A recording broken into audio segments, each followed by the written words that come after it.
British അധിനിവേശ കാലത്തിന്റെ ജീർണിക്കാത്ത ഓർമ്മയുമായി തലയുയർത്തി നിൽക്കുന്ന നൂറ്റാണ്ടുകളുടെ ചരിത്രമുള്ള തലശ്ശേരി കോട്ടയിലൂടെ ഒരു യാത്ര. SS വ്ലോഗ്സിലേക്ക് എല്ലാവർക്കും സ്വാഗതം. കേരളത്തിൽ കണ്ണൂർ ജില്ലയിലെ തലശ്ശേരിയിൽ അറബിക്കടലിന് സമീപം സ്ഥിതി ചെയ്യുന്ന ഒരു കോട്ടയാണ് തലശ്ശേരി കോട്ട. British east India company Malabar തീരത്ത് തങ്ങളുടെ സൈനിക ശക്തി പ്രബലമാക്കുന്നതിനായി 1708 സ്ഥാപിച്ചതാണ് ഈ കോട്ട. ചതുരാകൃതിയിൽ പണിത കോട്ടയ്ക്ക് 2 കൊത്തളങ്ങളും അതിമനോഹരമായ കവാടവുമുണ്ട്. തുടക്കത്തിൽ ഒരു കച്ചവട കേന്ദ്രമായി പ്രവർത്തിച്ച കോട്ട പിന്നീട് സൈനിക കേന്ദ്രമായും കാരാഗ്രഹമായും മാറുകയാണ് ഉണ്ടായതെന്ന് കോട്ടകളെ കുറിച്ച് പഠനം നടത്തിയ CPF വേങ്ങാട് കേരളത്തിലെ കോട്ടകൾ എന്ന തന്റെ ഗ്രന്ഥത്തിൽ വ്യക്തമാക്കുന്നു. 1781 ഈ കോട്ട പിടിച്ചെടുക്കുവാനായി മൈസൂരിലെ രാജാവായ ഹൈദരാലി വിഫലമായ ഒരു ശ്രമം നടത്തി. മലബാർ പിടിച്ചെടുക്കുവാനായുള്ള അദ്ദേഹത്തിന്റെ ശ്രമങ്ങളുടെ ഭാഗമായിരുന്നു അത്.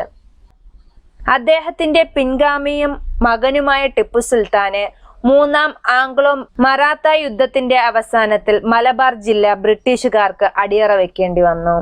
തലശ്ശേരിയിൽ വെറും കുരുമുളക് വ്യാപാരികളായി വന്ന ഇംഗ്ലീഷുകാർ 1 നൂറ്റാണ്ടു കാലത്തിനിടയിൽ നാട്ടിലെ ഭരണാധികാരികളായി തീർന്ന ചരിത്രത്തിന്റെ പ്രതീകമാണ് ഈ കോട്ട. തലശ്ശേരിയിൽ ആദ്യമായി ഒരു മൺകോട്ട കെട്ടിയ ഫ്രഞ്ചുകാർക്ക് ഇംഗ്ലീഷുകാരുടെ വരവോടെ സ്ഥലം വിട്ടൊഴിഞ്ഞു പോകേണ്ടി വന്നു. ഇംഗ്ലീഷുകാർ തിരുവിതാംകൂറിൽ 5 തെങ്ങും മലബാറിൽ തലശ്ശേരിയും കേന്ദ്രമാക്കിക്കൊണ്ട് കച്ചവടം തുടങ്ങുകയും പടിപ്പടിയായി അഭിവൃദ്ധിപ്പെടുകയുമാണ് ഉണ്ടായത്.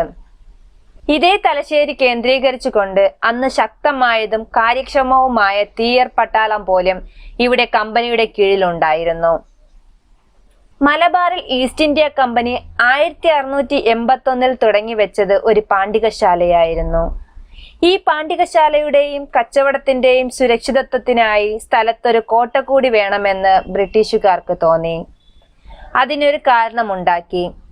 കോട്ട നിൽക്കുന്ന സ്ഥലത്തിന് തക്കതായ പ്രതിഫലം ലഭിച്ചില്ല എന്ന് പറഞ്ഞ് സ്ഥലമുടമസ്ഥനും നാടവാഴിയുമായ കുറുങ്ങോട്ട് നായരും കുറെ പടയാളികളുമായി വന്ന് 1704 പാണ്ഡികശാല കയ്യേറി.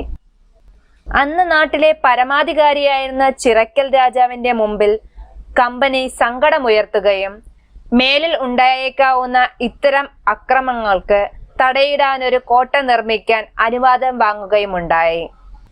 തമ്പുരാൻ അനുവാദം കൊടുക്കുകയും കോട്ടയുടെ പണി തുടങ്ങുന്നതിന് മുമ്പായി ശിലാസ്ഥാപന കർമ്മം നിർവഹിച്ചു കൊടുക്കുകയും ഉണ്ടായി. പൊന്നത്ത് പുതുവാളിന്റെ അടുത്ത് നിന്നൊരു വീട്ടുപറമ്പും വല്ലുറ തങ്ങളുടെ പക്കൽ നിന്നും തിരുവല്ലപ്പം കുന്നും വിലയ്ക്ക് വാങ്ങിയിട്ടാണ് കോട്ടയുടെ പണി ആരംഭിച്ചത്. ചതുരാകൃതിയിലുള്ള ഭീകരമായ ഈ കോട്ടയ്ക്ക് വലിയ മതിലുകളും കടലിലേക്കുള്ള രഹസ്യ തുരങ്കങ്ങളും വിദഗ്ധമായി ചിത്രപ്പണി ചെയ്ത വാതിലുകളുമുണ്ട്. ഒരു കാലത്ത് തലശ്ശേരിയുടെ വികസനത്തിന്റെ ചുക്കാൻ പിടിച്ചിരുന്നത് ഈ കോട്ടയായിരുന്നു. ഇന്ന് ഇതൊരു ചരിത്ര സ്മാരകമാണ്. ഈ കോട്ടയെ കേന്ദ്രീകരിച്ചാണ് തലശ്ശേരി പട്ടണം വളരാൻ തുടങ്ങിയത്. കോട്ടയുടെ തുടക്കത്തിൽ 2 ക്യാപ്റ്റന്മാരും 422 പട്ടാളക്കാരും ഇവിടെ നിയമിക്കപ്പെട്ടിരുന്നു. എന്നാൽ ചുരുങ്ങിയ കാലയളവിനുള്ളിൽ കാരണമില്ലാതെ കലഹിച്ചിരുന്ന നാടുവാഴികളെ തമ്മിലടിപ്പിച്ചുകൊണ്ട് സമർത്ഥമായി ഇംഗ്ലീഷുകാർ ഈ കോട്ട കേന്ദ്രമാക്കി ശക്തിയാർജിച്ചു. ഫ്രഞ്ചുകാർ നിർമ്മിച്ച പാണ്ഡികശാല 1708 ഈ കാണുന്ന നിലയിൽ ബ്രിട്ടീഷുകാർ തലശ്ശേരി കോട്ടയായി മാറ്റിയെടുത്തത്. കച്ചവടത്തിൽ തുടങ്ങി പിന്നീട് സൈനിക ആവശ്യങ്ങൾക്കായി മാറിയ കോട്ടയുടെ വിവിധ ഭാഗങ്ങൾ സ്വാതന്ത്ര്യാനന്തരം വിവിധ സർക്കാർ ഓഫീസുകളായും ഉപയോഗിച്ചു. 2 പതിറ്റാണ്ടായി കേന്ദ്ര പുരാവസ്തു വകുപ്പിന്റെ കീഴിലാണ് ഈ കോട്ട. 1708 കോട്ട പണിതതെങ്കിലും വിവിധ ഘട്ടങ്ങളിലായി വിപുലീകരിച്ചാണ് ഇന്ന് കാണുന്ന രീതിയിൽ കോട്ട പൂർത്തിയായത്. കൊടുവള്ളിപ്പുഴ മുതൽ തലശ്ശേരി നഗരത്തിലെ പഴയ പോലീസ് സ്റ്റേഷൻ വരെ കോട്ടയുടെ ഭാഗമായിരുന്നു. വാണിജ്യ കുത്തക നിലനിർത്താൻ കോട്ടയിൽ പടക്കോപ്പുകൾ കരുതി വെച്ചിരുന്നുവെങ്കിലും പിന്നീട് അവ പൂർണ്ണമായും ഇവിടെ നിന്ന് മാറ്റപ്പെട്ടു. കോട്ടയം കോലോത്തിരി രാജാക്കന്മാരുടെ അധീനതയിലുള്ള പ്രദേശങ്ങളിൽ നിന്നും കുരുമുളക് സംഭരിക്കാനുള്ള കേന്ദ്രമായിട്ടാണ് കോട്ട ആദ്യകാലത്ത് പ്രവർത്തിച്ചിരുന്നത്. കാലക്രമത്തിൽ മലബാർ ബ്രിട്ടീഷ് ആധിപത്യം ഉറപ്പിക്കുന്നതിന് വേണ്ടിയുള്ള ഒട്ടേറെ പടനീക്കങ്ങൾക്കും ഈ കോട്ട സാക്ഷ്യം വഹിച്ചിട്ടുണ്ട്. 1792 വരെ തലശ്ശേരി കോട്ട ബ്രിട്ടീഷുകാരുടെ മുഖ്യ വ്യാപാര കേന്ദ്രമായിരുന്നു. ഈസ്റ്റ് ഇന്ത്യ കമ്പനിയുടെ ബോംബെ ആസ്ഥാനത്തിന് കീഴിലായിരുന്നു തലശ്ശേരി കോട്ട. 3 കെട്ടിടങ്ങളിലായി ഇംഗ്ലീഷ് കേരളീയ ഗോത്തിക് ശൈലിയിലാണ് കോട്ട നിർമ്മിച്ചിരിക്കുന്നത്. കാറ്റും വെളിച്ചവും കടക്കുന്ന രീതിയിൽ വിശാലമായ ഹാളുകളാണ് കോട്ടയുടെ പ്രത്യേകത. വലിയ ജനാലകളും വാതിലുകളുമുണ്ട്.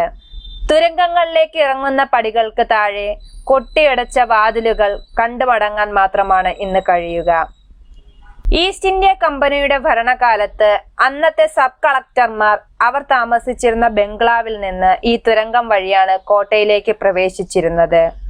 അറബിക്കടലിന്റെ ഇരമ്പലും കടൽക്കാറ്റും ആസ്വദിക്കാൻ ഉന്നത ഇംഗ്ലീഷ് ഉദ്യോഗസ്ഥർ കോട്ടമതിലിനോട് ചേർന്നുള്ള ഇരിപ്പിടങ്ങളിലേക്ക് എത്തിയിരുന്നു. പൂർണ്ണമായും ബ്രിട്ടീഷുകാരായിരുന്നു കോട്ട നിയന്ത്രിച്ചിരുന്നത്. കയറ്റുമതിയോടൊപ്പം സൈനിക ശക്തി പ്രകടമാക്കുക എന്നൊരു ലക്ഷ്യം കൂടി തലശ്ശേരി കോട്ടയുടെ നിർമ്മാണത്തിന് പിന്നിലുണ്ടായിരുന്നു. ഒറ്റ നോട്ടത്തിൽ ആകാശത്തിൽ തൊടുന്നത് പോലെയാണ് കോട്ടയുടെ തലയുയർത്തിയുള്ള നിൽപ്പാണ് ഏറ്റവും ആകർഷണം. കാലഘട്ടത്തിന്റെയും അധിനിവേശത്തിന്റെയും ചരിത്രം പേറി നിൽക്കുന്ന കോട്ട ഭീമാകാരമാണ്. മണ്ഡപങ്ങളും ഇടനാഴികളും നിറഞ്ഞ തലശ്ശേരി കോട്ട നിർമ്മാണത്തിലെ ഒരു അത്ഭുതം തന്നെയാണ്. കോട്ടയുടെ നിർമ്മാണത്തിന്റെ സാങ്കേതിക വിദ്യ ഇനിയും തിരിച്ചറിഞ്ഞിട്ടില്ലെന്ന് അറിയുമ്പോൾ തന്നെ മനസ്സിലാക്കാം കോട്ടയുടെ കരുത്ത്. അടിയന്തര സാഹചര്യങ്ങളിൽ ഉപയോഗിക്കാനുള്ള പീരങ്കികൾ ഉറപ്പിച്ചിരിക്കുന്ന ഇടനാഴികളും വാതിലുകളുമെല്ലാം കോട്ടയുടെ ഭംഗി വർദ്ധിപ്പിക്കുന്നു. കടലിലോട്ട് ചെന്നെത്തുന്ന 2 ഗുഹകൾ കോട്ടയിൽ കാണാൻ സാധിക്കും. ആക്രമണമുണ്ടായാൽ കടൽ വഴി രക്ഷപ്പെട്ടു പോകുവാനുള്ള വിധത്തിലാണ് ഇത് നിർമ്മിച്ചിരിക്കുന്നത്. കണ്ണൂർ കോട്ടയിൽ നിന്നും ഏകദേശം 21 കിലോമീറ്റർ ദൂരത്തിൽ തലശ്ശേരി കോട്ടയിലേക്ക് നീളുന്ന ഒരു തുരങ്കത്തിന്റെ കഥ പഴമക്കാർക്കിടയിൽ പ്രചാരത്തിലുള്ള ഒരു കഥയാണ്. ഇതിന് തക്ക തെളിവുകൾ ഇനിയും ലഭിച്ചിട്ടില്ലെങ്കിലും ഈ കഥ വിശ്വസിക്കുന്നവർ ധാരാളമുണ്ട്. അറബിക്കടലിന്റെ തീരത്ത് മാഹി, കോഴിക്കോട്, വയനാട്, കൊടക് എന്നീ സ്ഥലങ്ങളാൽ ചുറ്റപ്പെട്ട പ്രദേശമാണ് തലശ്ശേരി. 9-ാം നൂറ്റാണ്ട് മുതൽ കേരളം ഭരിച്ചിരുന്ന ചേര രാജവംശം 12-ാം നൂറ്റാണ്ട് കൂടി ക്ഷയിച്ചു തുടങ്ങി.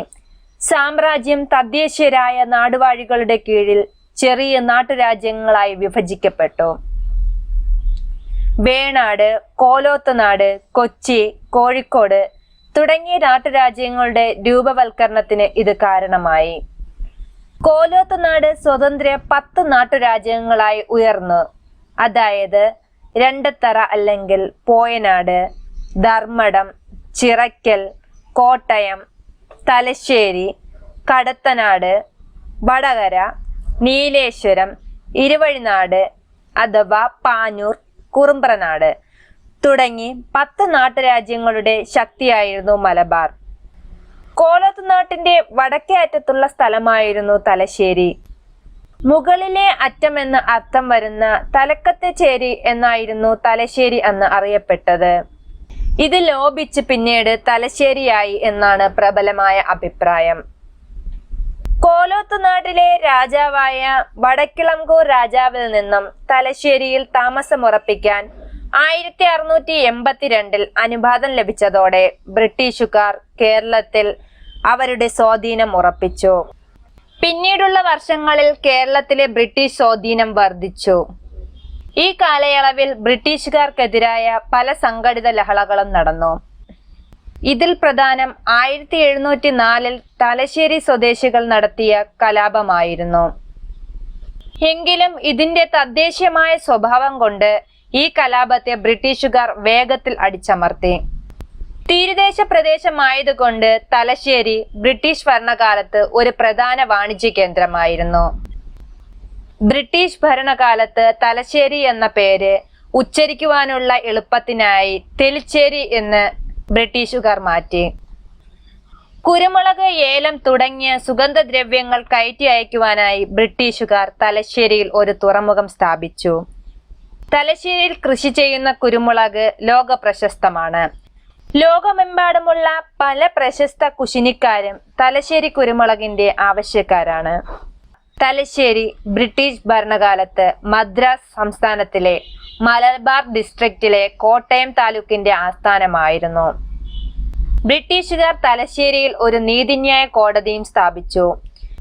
ബ്രിട്ടീഷ് ഭരണകാലത്ത് ഈ കോടതിയുടെ അധികാര പരിധി മൈസൂർ രാജ്യം വരെ വ്യാപിച്ചിരുന്നു.